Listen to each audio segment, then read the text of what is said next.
Welcome to the first video of this course. With this video, we begin the course on Statistics and Econometrics for the RBI DEPR 2023 examination. Before discussing the primary content of this video, I would like to mention a few points. First, as the name of this course suggests, in this course we will cover two sub-courses, Basic Statistics and Introductory Econometrics. We will begin with basic statistics, and after completing it, we will move to econometrics. The second point is about notes. Like we have mentioned before, we will assist you to prepare quality self-written notes during this course. For this, please be sincere in making these notes. Just follow the instruction during each video, and I think by the end of this course, you should have quality self-written notes ready. Okay, so with this background, I think we are ready to start this video. So, in today's class, this is the topics we cover. We begin this course by understanding the meaning of statistics. After that, we understand a few important terms which we will frequently use during this course. So what is statistics? To explain it in one sentence, it is the science of learning from data. Let me elaborate a little. See, in day-to-day life, we have to make numerous decisions, no matter which field we belong to. The knowledge of statistics helps us in taking these decisions scientifically. That is, using the available data, we evaluate different options and only then do we take a decision. Let us consider the example of a firm which is planning to launch a new product in the market.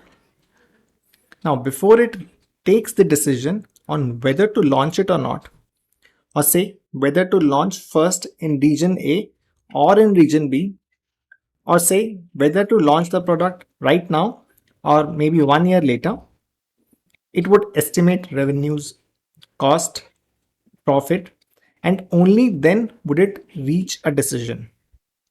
Right? So let's read a bit more about statistics. Statistics is the science of learning from data. It consists of collecting, organizing, presenting, analyzing, and interpreting data. So this is an important sentence because it gives you the different components of statistics. Okay. It can be used to forecast the future or determine the probability that a specific event will occur. It teaches us how to make intelligent judgments and informed decisions in the presence of uncertainty. Statistics is used extensively in many fields such as the business, financial sector, policy making, medicine, biology, psychology, etc. It lays the foundation for other subjects such as data science, artificial intelligence, machine learning, etc. Okay, so I think we are ready to begin notes now. On a fresh page of a fresh notebook, please put class 1 as the heading. The topic for this class is statistics in brief. Write date and note down everything which is written on this slide. Pause the video, note down, and once you have written down everything, unpause the video and let's move ahead. See, you might be tempted not to write and move ahead. Okay. Now, I think what you would be thinking is that you already have this content in the form of video, then why bother writing it? See, just think a few months later, what would be the situation? Say the notification has been released. Now you are preparing for the final examination. So you need to revise everything, whatever you have studied, all the courses, everything. At that time, you will feel that you do not have sufficient time to go through the videos again because it requires multiple rounds of revision. Therefore, having a good notes will be your most precious asset, right? So please prepare your notes diligently. All right, so let's move ahead. Examples. Like we have already mentioned the case of a firm.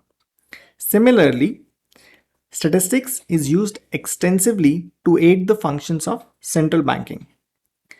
Let us consider a few examples to understand how the knowledge of statistics, econometrics, or data science can help you in performing the functions of central banking better.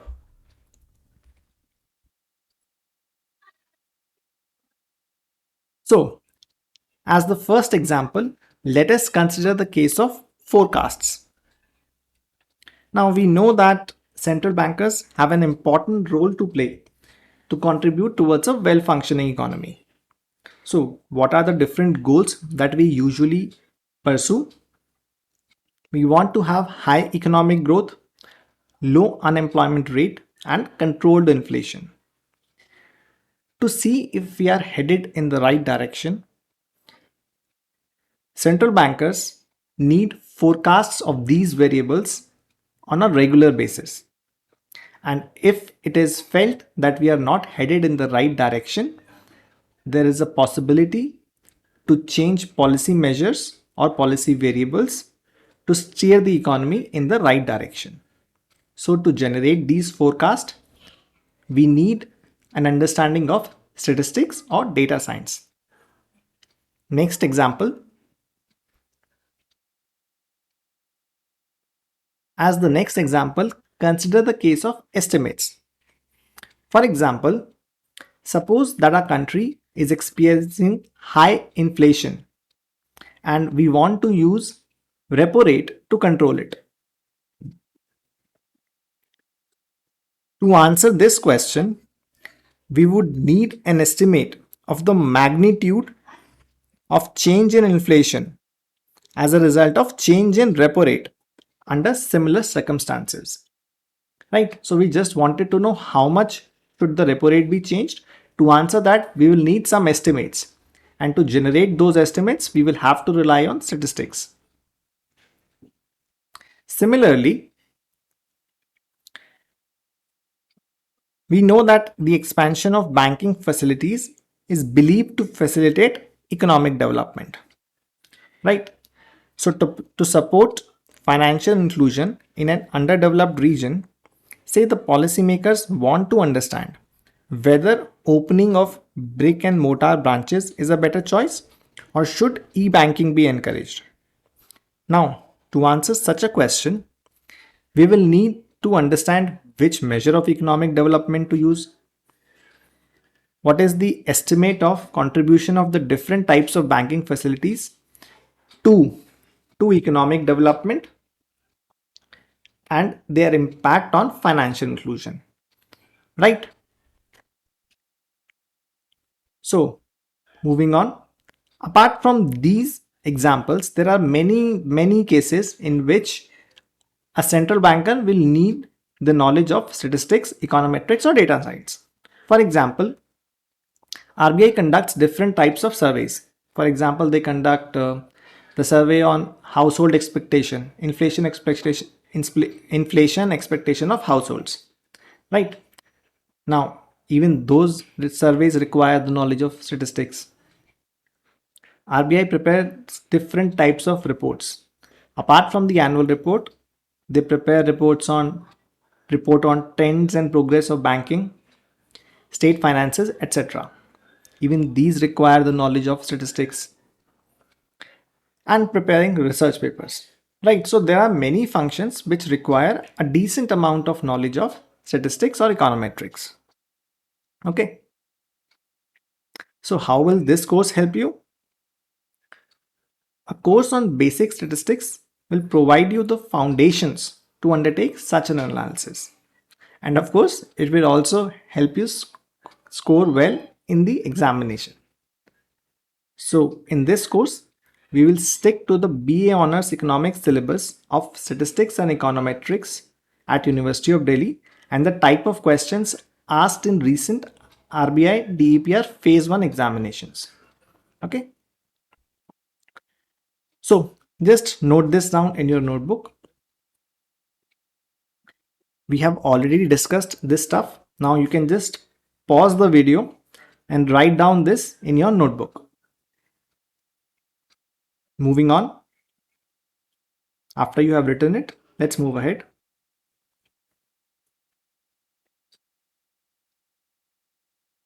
Pause the video, note it down, and then let's move ahead.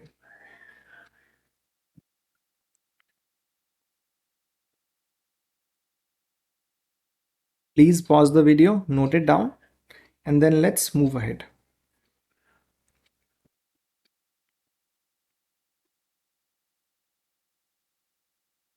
So these are the topics that we will cover in part 1 of this course, which is basic statistics. This is the first video of statistics in brief. Then the next class, we will discuss organizing data set. After that, we will move to the measures of central tendency, then to measures of dispersion, after which we will discuss correlation, index numbers, basic probability, and so on. Okay, so let's move ahead.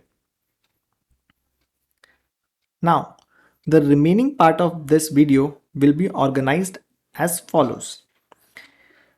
We want to understand the meaning of a few terms that will be used extensively and frequently throughout this course. So first we will understand the meaning of the term and then we will show you the write-up. Just pause the video and write that write-up down in your notebook. Okay, so let's move ahead. First, we will see which terms we will be covering in this video. So these are those terms. Have a look at them. And now let's move ahead.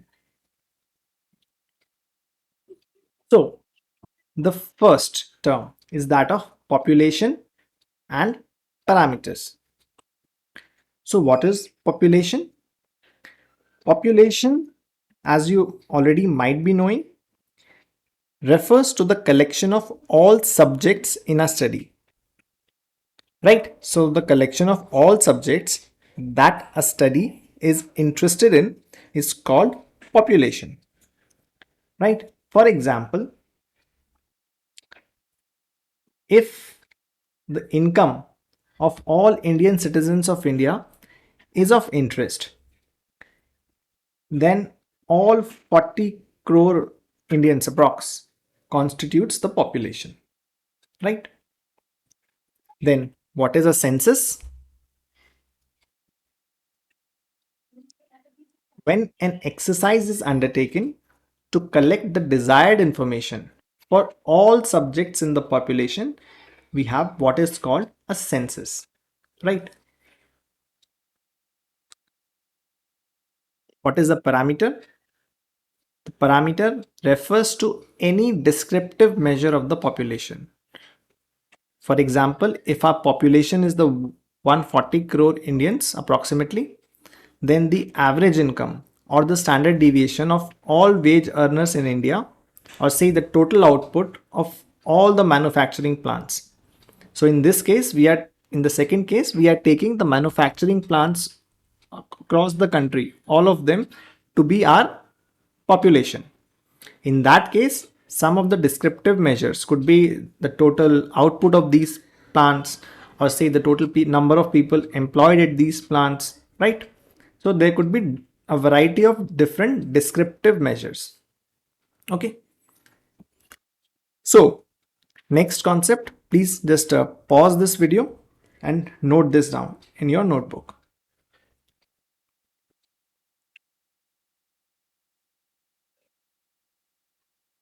Now, the next concept is that of sample and the statistic. Although we are generally interested in some aspect or some descriptive measure of the population. However, populations are generally too big to study in its entirety.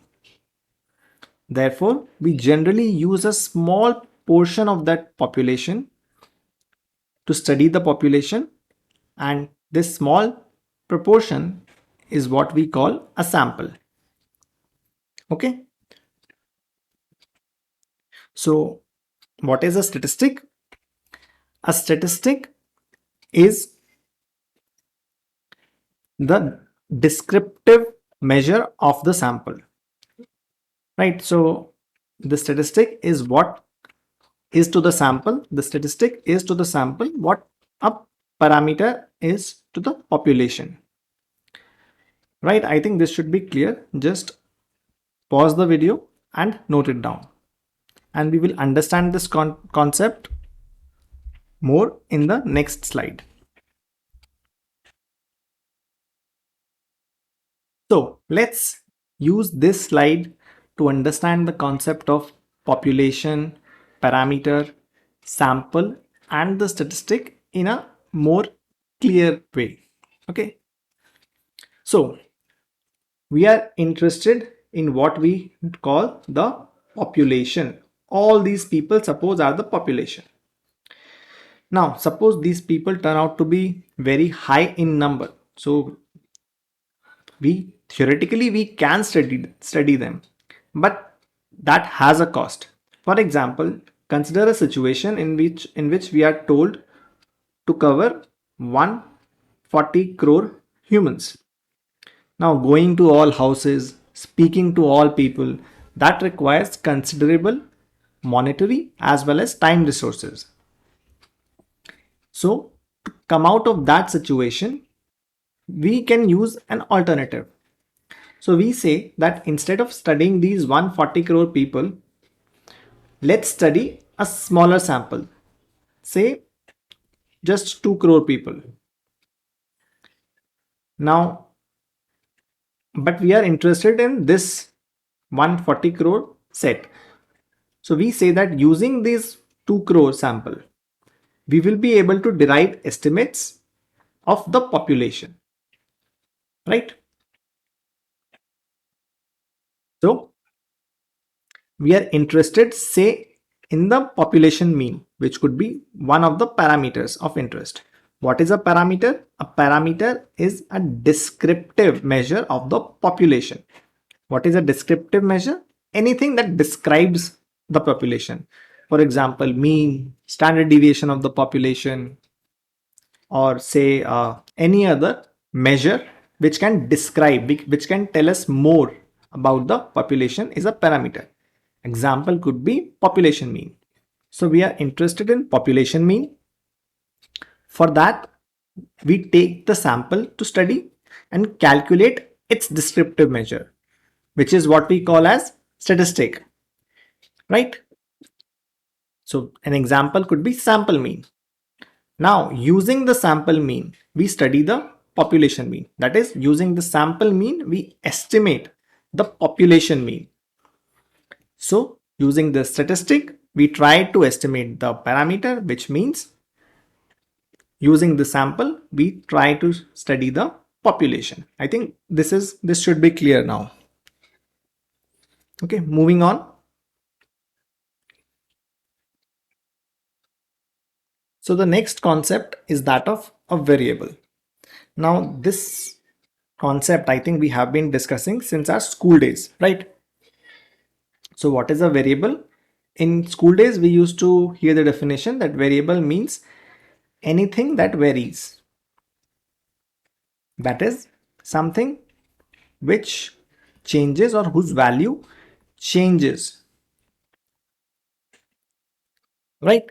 So a variable is the characteristic of the sample or the population being observed, right? For example, the statistical advisor for a city administration, say Mumbai, is interested in the distance commuters drive each day to get to work, right? So they just want to see how much distance everyone is driving every day. So in that case, the variable of interest is the kilometers driven or the miles driven, right? So just read this definition and I think it should be clear.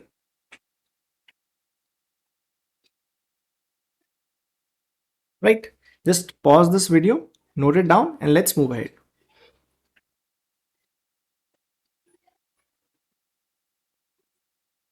Next, univariate, bivariate, and multivariate. So we have just discussed the meaning of variable. From the word variable comes variate. Now we discuss univariate, bivariate, and multivariate. So the word uni, we all know this means one. So one variable. This is two variable. This is more than one variable.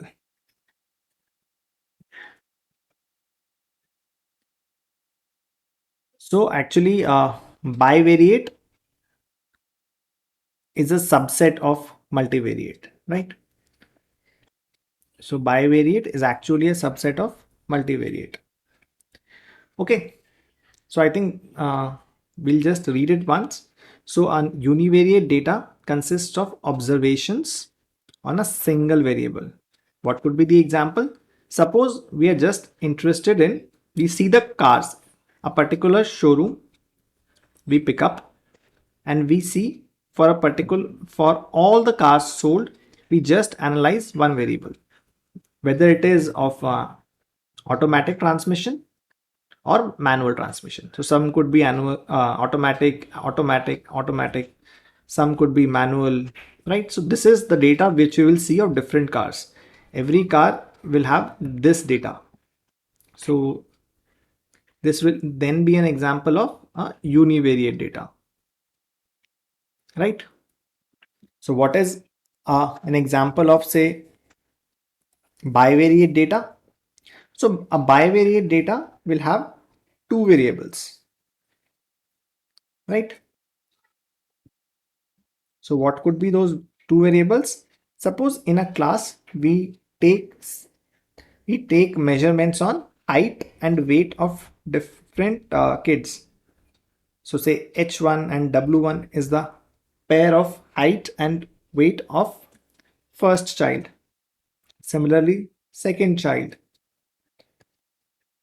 nth child. So this has data points on two variables, height and weight. So therefore it is a bivariate data. What about multivariate? For example, we study, say, mm, the data on, what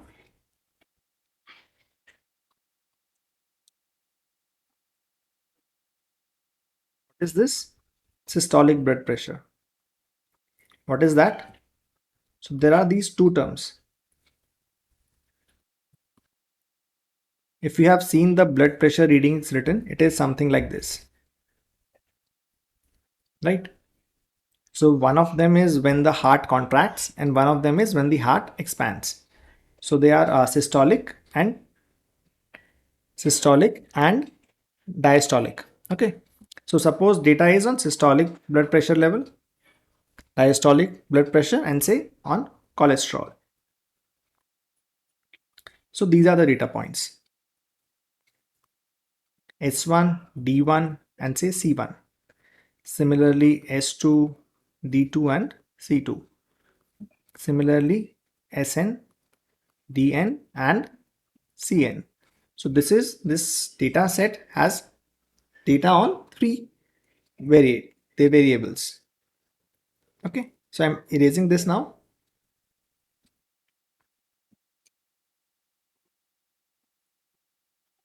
Just read it and I think this should be clear. Pause the video and note it down in your notebook.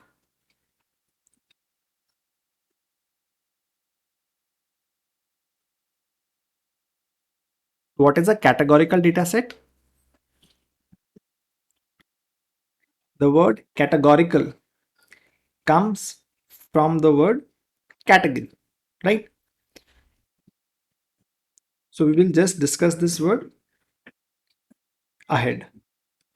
Fine. Okay. So the next concept is that of quantitative and qualitative. Okay.